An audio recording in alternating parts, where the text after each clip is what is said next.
और दुनिया के सबसे बड़े लोकतांत्रिक देश भारत और इसके मौजूदा प्रधानमंत्री नरेंद्र मोदी लगातार सुर्खियों में हैं। भारत के सबसे लंबे समय तक सेवा करने वाले निर्वाचित प्रधानमंत्री के तौर पर नरेंद्र मोदी ने अपने 12 साल के कार्यकाल में कई नए कीर्तिमान बनाए हैं। तो चलिए आपको दिखाते हैं ये विशेष documentary.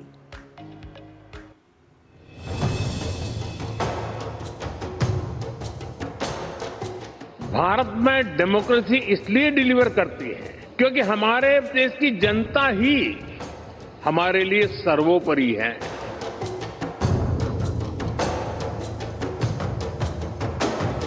Consider India's general elections held in 2024. They were the largest democratic exercise in human history. Nearly 980 million citizens were registered to vote. There were more than 8,000 candidates and over 700 political parties. India is called the mother of democracy.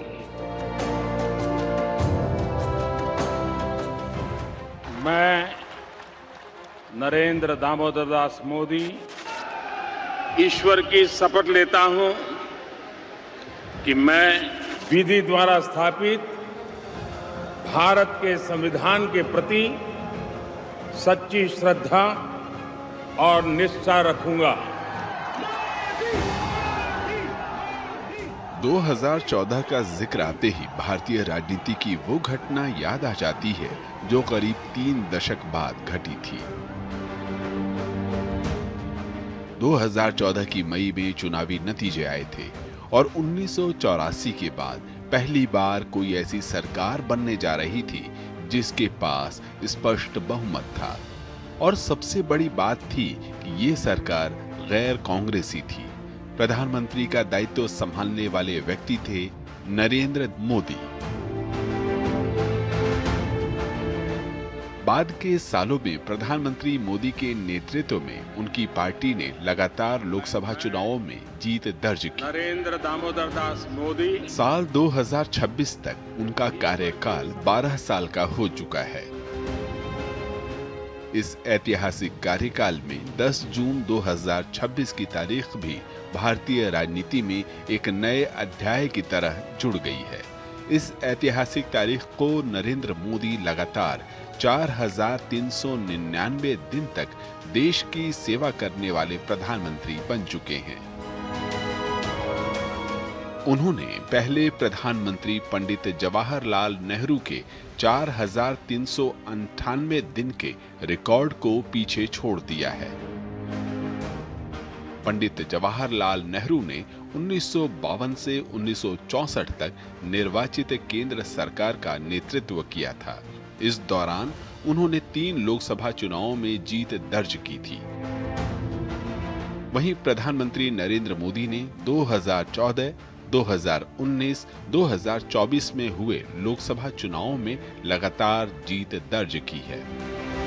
9 जून 2024 को उन्होंने शपथ लेता हूं कि मैं विधि द्वारा स्थापित भारत के संविधान के प्रति सच्ची श्रद्धा और निष्ठा रखूंगा। 2014 का जिक्र आते ही भारतीय राजनीति की वो घटना याद आ जाती है जो करीब 3 दशक बाद घटी थी। 2014 की मई में चुनावी नतीजे आए थे और 1984 के बाद पहली बार कोई ऐसी सरकार बनने जा रही थी जिसके पास स्पष्ट बहुमत था। और सबसे बड़ी बात थी कि ये सरकार गैर कांग्रेसी थी। प्रधानमंत्री का दायित्व संभालने वाले व्यक्ति थे नरेंद्र मोदी। बाद के सालों में प्रधानमंत्री मोदी के नेतृत्व में उनकी पार्टी ने लगातार लोकसभा चुनावों में जीत दर्ज की। नरेंद्र दामोदर दास मोदी साल 2026 तक उनका जिनका सेवा काल सबसे बड़ा हो चुका है। उन्होंने 26 मई 2014 को पहली बार प्रधानमंत्री पद की शपथ ली थी।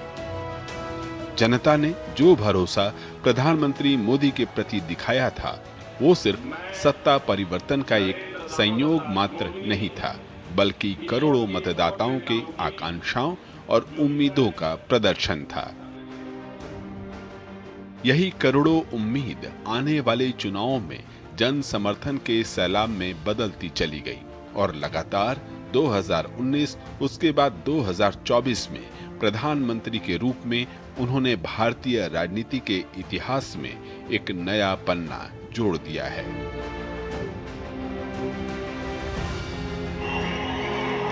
आज से 12 वर्ष पहले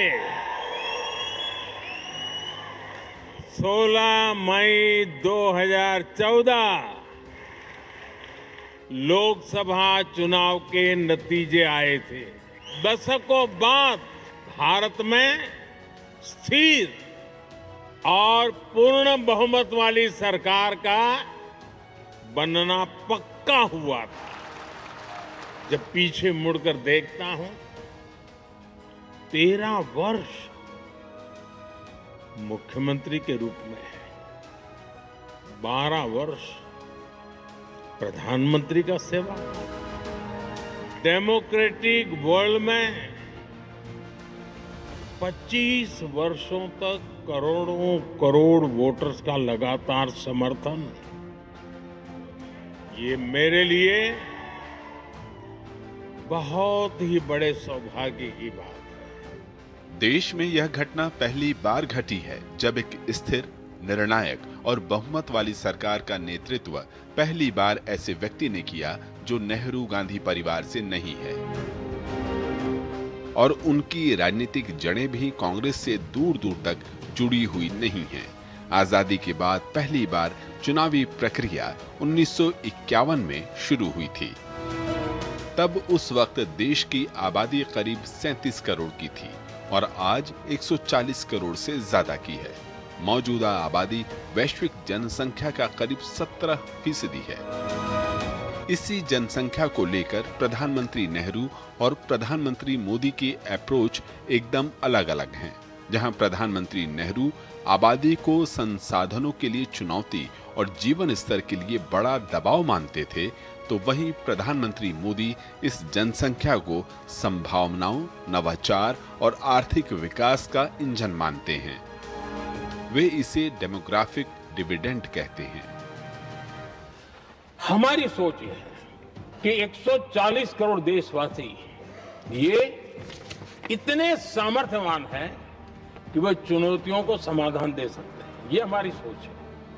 हमारा भरोसा है देशवासियों पर, उनके सामर्थ्य पर हमारा भरोसा है और यही लोकतंत्र की भी सच्ची ताकत होती है। लेकिन कांग्रेस देशवासियों को ही समस्या मानती है।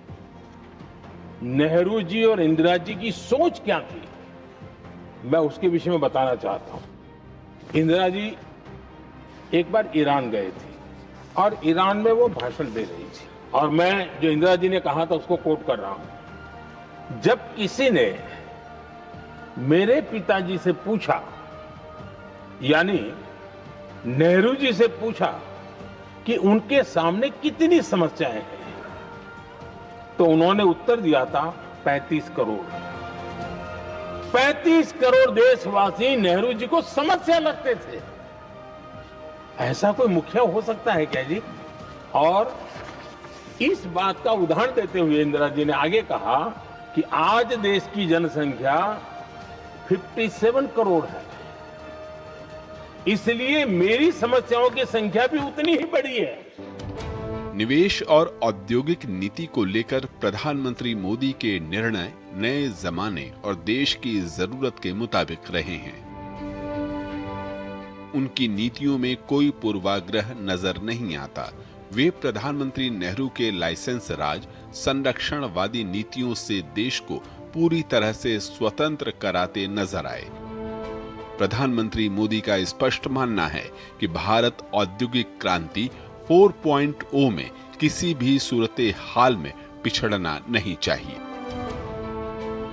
उन्होंने देश की आर्थिक वृद्धि की गति को युद्धग्रस्त दुनिया और कोविड जैसे संकटों में भी गिरने नहीं दिया। उनके कार्यकाल में आर्थिक वृद्धि दर औसतन 6.8% की रही।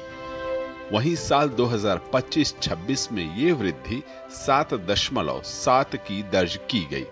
अर्थव्यवस्था की इस रफ्तार की वजह से युवाओं को ज्यादा रोजगार मिला है। प्रधानमंत्री नरेंद्र मोदी की इस उदारवादी बाजार आधारित नई अर्थव्यवस्था ने मेक इन इंडिया जैसी मुहिम को बढ़ावा दिया है और रक्षा, अंतरिक्ष, परमाणु ऊर्जा, बीमा जैसे कई क्षेत्रों में विदेशी निवेश को आकर्षित किया है। परिणाम ये हुआ है कि वैश्विक प्रतिस्पर्धा में भारत अब ज्यादा मजबूती से खड़ा है।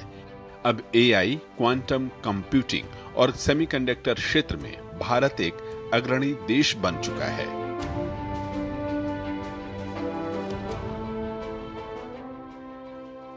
मैं यहां लाल किले से किसी सरकार की आलोचना करने के लिए खड़ा नहीं हुआ और नहीं मैं करना चाहता, लेकिन देश की युवा पीढ़ी को जानकारी होना भी उतना जरूरी है।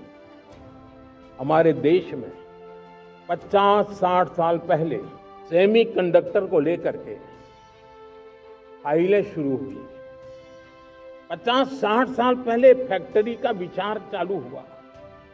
वो विचार, वो फाइलें अटक गई, लटक गई, अटक गई। सेमीकंडक्टर के विचार की ही भ्रूण हत्या हो गई। मुझे बहुत लंबे समय से सरकार में काम करने का अवसर मिला। हमारी जिम्मेवारी है कि हम किसी की लकीर को छोटी करने में अपनी ताकत बर्बाद न करें। हमें पूरी ऊर्जा के साथ हमारी लकीर को लंबा करना। सीमाओं की सुरक्षा को लेकर भी प्रधानमंत्री नेहरू और प्रधानमंत्री मोदी के कार्यकाल में जमीन आसमान का अंतर नजर आता है। जहां आजादी के तुरंत बाद पाकिस्तान से और 1962 में चीन के साथ भारत को युद्ध करना पड़ा और सीमाओं पर भारत को नियंत्रण खोना पड़ा। कश्मीर में सेना ने शौर्य दिखाते हुए श्रीनगर तो बचा लिया, लेकिन नीतिगत चूक ने पाकिस्तान अधिकृत कश्मीर को जन्म दे दिया। जबकि प्रधानमंत्री नरेंद्र मोदी के कार्यकाल में सेनाओं का प्रशिक्षण, उनके लिए आधुनिक हथियारों की उपलब्धता सुनिश्चित की गई है। प्रयासों का असर बीते 12 साल में स्पष्ट भी रहा है। भारत ने इस दौरान अपनी 1 इंच जमीन से भी नियंत्रण नहीं खोया है। सीमावर्ती क्षेत्रों में आधुनिक इंफ्रा निर्माण ने कनेक्टिविटी दी है और अब भारत मुखर होकर प्रायोजित आतंक के आकाओं को मुंहतोड़ जवाब देता है। सर्जिकल स्ट्राइक, एयर स्ट्राइक और साल 2025 में हुए ऑपरेशन सिंदूर के जरिए भारत ने अपने इरादों और आत्मनिर्भरता का बखूबी प्रदर्शन किया है। जब भी मैं नेहरू जी की चर्चा करता हूं तो कांग्रेस और उसका पूरा इकोसिस्टम बिलबिला जाता है। मैं जानता हूं मेरी कुछ बातें चुभने वाली है। 1962 और 1963 के बीच कांग्रेस के नेता जम्मू कश्मीर के पूंछ, उरी, नीलम वैली और किशनगंगा को छोड़ देने का प्रस्ताव रख रहे थे, और वो भी लाइन ऑफ पीस के नाम पर किया जा रहा था। सिंधु नदी जो सदियों से भारत की पहचान हुआ करती थी, उसी से भारत जाना जाता था। लेकिन नेहरू जी और कांग्रेस ने सिंधु और झेलम जैसी नदियों पर विवाद के लिए पंचायत किसको दी? वर्ल्ड बैंक को दी। और क्या किया? 80% पानी पाकिस्तान को देने के लिए वो राजी हो गए। और इतना बड़ा हिंदुस्तान, उसको सिर्फ 20% पानी। कोई मुझे समझाए भाई ये कौन सी बुद्धिमानी थी? कौन सा देश हित था? कौन सी डिप्लोमेसी थी? प्रधानमंत्री मोदी के नेतृत्व में भारत ने अब ये सुनिश्चित किया है कि खून और पानी साथ साथ नहीं बह सकते। अब भारत ने पुरानी गलती को सुधारा है। भारत ने तय कर दिया है, खून और पानी साथ साथ नहीं बह सकते। नरेंद्र मोदी देश के 15वें प्रधानमंत्री हैं। पहले 14 प्रधानमंत्रियों से वे इस मायने में भी अलग हैं कि उन्होंने देश की सांस्कृतिक विरासत को मुखर तौर पर संभाल दिया है। धर्मनिरपेक्षता को बेनकाब किया और तुष्टीकरण को हटाकर सही मायनों में धर्मनिरपेक्षता की भावना को स्थापित किया है। प्रधानमंत्री नरेंद्र मोदी ने मानसिक और सांस्कृतिक गुलामी, संस्थागत गुलामी, उसके कानून और चलन को रोकने के सफल प्रयास किए हैं। आजादी के 6 दशक बीतने के बाद पहली बार ये मौका रहा जब योग और आयुर्वेद की ताकत को दुनिया ने न सिर्फ पहचाना बल्कि अपनाया भी। संस्कृत और तमिल जैसी भारतीय भाषाओं की गौरव गाथा से अब पूरी दुनिया भली भांति परिचित है। प्रधानमंत्री मोदी के उल्लेखनीय कामों में नेवी के झंडे से यूनियन जैक को हटाना, राजपथ का नामकरण कर्तव्य पथ करना, भारतीय दंड संहिता को भारतीय न्याय संहिता में बदलना, संसदीय परंपरा में बजट पेश करने की तारीख को बदलना भी शामिल रहा है। इन सभी कदमों ने जता दिया कि देश अपनी पहचान और आत्मनिर्भरता के साथ खड़ा है और अब गुलामी की मानसिकता से मुक्त है। बीता दशक रिफॉर्म, परफॉर्म, ट्रांसफॉर्म कर रहा है। पिछले दिनों हमने कई रिफॉर्म्स किए। एफडीआई हो, इंश्योरेंस कंपनी की बात हो, विश्व की यूनिवर्सिटीज को भारत के अंदर स्थान देने की बात हो, कई रिफॉर्म्स किए। 40,000 से ज्यादा अनावश्यक कंप्लायंसेस को हमने खत्म किया है। 1500 से अधिक पुराने कानून बाबा आदम के जमाने के थे, उन सबको हमने खत्म कर दिया है। अंग्रेजों के जमाने से दंड संहिता में हम दबे पड़े थे। दंड का भय दिखा करके जीवन चल रहा है। 75 साल आजादी के ऐसे ही गए। हमने दंड संहिता को खत्म कर दिया, न्याय संहिता को ले आए हैं। नीतिगत सुधारों और बदलाव को लेकर प्रधानमंत्री मोदी की जितनी भी राजनीतिक भूमिका हो सकती है, उन्होंने बखूबी निभाई है। उन्होंने एक वेलफेयर स्टेट की, प्रधानमंत्री नेहरू की धारणा वाले देश को डिलीवरी वाले देश में बदला है। देश को जकड़े खड़ी कई पुरानी धारणाओं को उन्होंने तोड़ा है। प्रधानमंत्री मोदी का गवर्नेंस और नीतिगत बदलाव का एकमात्र उद्देश्य रहा जनता का सशक्तिकरण। इसके लिए योजनाओं का 100% क्रियान्वयन सुनिश्चित हुआ। कृषि क्षेत्र में विविधीकरण और सुधारों का असर अन्न भंडारों में नजर आता है। भारत अब दुनिया के खाद्यान्न सरप्लस देशों में शामिल है। दुनिया का एकमात्र देश है जो 80 करोड़ लोगों को हर महीने निशुल्क राशन उपलब्ध कराता है। गरीबी हटाओ के नारे को पीछे छोड़ प्रधानमंत्री मोदी के नेतृत्व वाली सरकार ने अंत्योदय के संकल्प को हकीकत में बदल दिया है। दीनदयाल जी के सपने को मोदी ने अपना संकल्प बनाया है। हमने अंत्योदय को सैचुरेशन यानी संतुष्टिकरण का नया विस्तार दिया है। सैचुरेशन यानी हर जरूरतमंद, हर लाभार्थी को सरकार की कल्याणकारी योजनाओं के दायरे में लाने का प्रयास। न हम नारों तक अटकते हैं, न हम वादों तक सिमटते हैं, हम तो काम करके दिखाते हैं। तकनीक का प्रयोग करने वाले प्रधानमंत्रियों में नरेंद्र मोदी का नाम सबसे आगे है। साल 2014 के बाद भारत ने डिजिटल इंडिया मिशन में सफलता पाई। गांव-गांव तक ऑप्टिकल फाइबर पहुंचा। यूपीआई, जैम की त्रिशक्ति, डीबीटी सभी ने मिलकर सही मायनों में एक आधुनिक भारत, विकसित भारत बनने की नींव रख दी है। भारत ने धरती से चंद्रमा की दूरी जितनी है उससे भी 11 गुना 11 टाइम अधिक ऑप्टिकल फाइबर बिछाया है।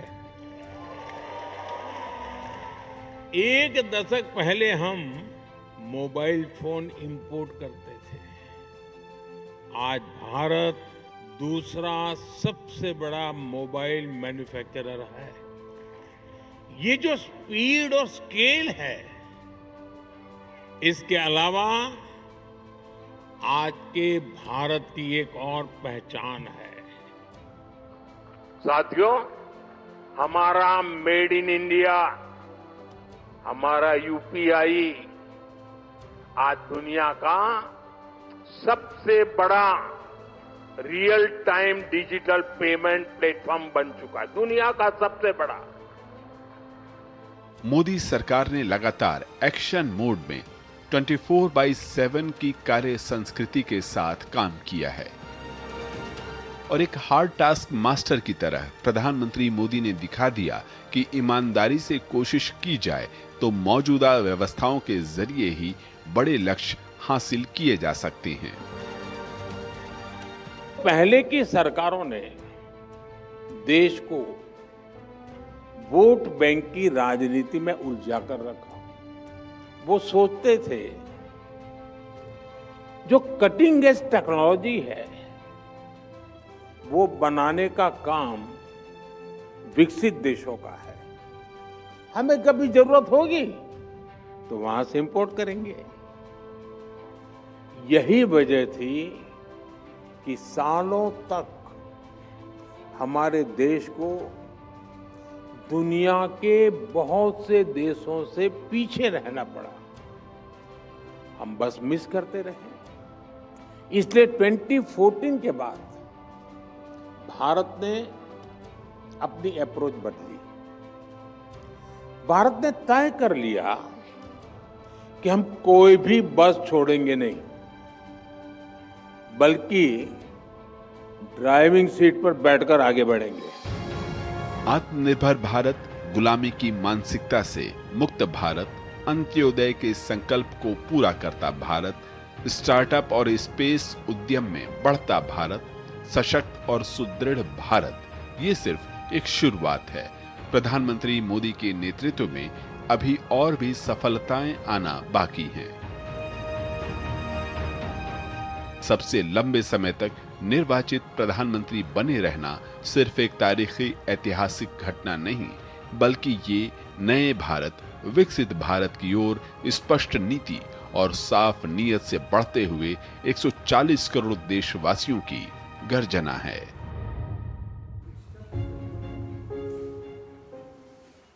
तो प्रधानमंत्री नरेंद्र मोदी ने सबसे लंबे समय तक प्रधानमंत्री पद पर बने रहने का जो ये गौरव रचाया, इसको लेकर अब पूरी दुनिया भर से शुभकामनाएं भी आ रही है। अमेरिका के राष्ट्रपति डोनाल्ड ट्रंप ने प्रधानमंत्री नरेंद्र मोदी को भारत के सबसे लंबे समय तक सेवा देने वाले प्रधानमंत्री बनने पर बधाई दी। उन्होंने सोशल मीडिया प्लेटफॉर्म ट्रुथ पर पोस्ट करते हुए लिखा, मेरे दोस्त प्रधानमंत्री नरेंद्र मोदी को भारत के सबसे लंबे समय तक प्रधानमंत्री रहने पर बधाई, और वो सच में एक बेहतरीन प्रधानमंत्री हैं। वो एक मजबूत और समझदार व्यक्ति हैं और आने वाले कई सालों तक वो महानता और सफलता हासिल करते रहेंगे।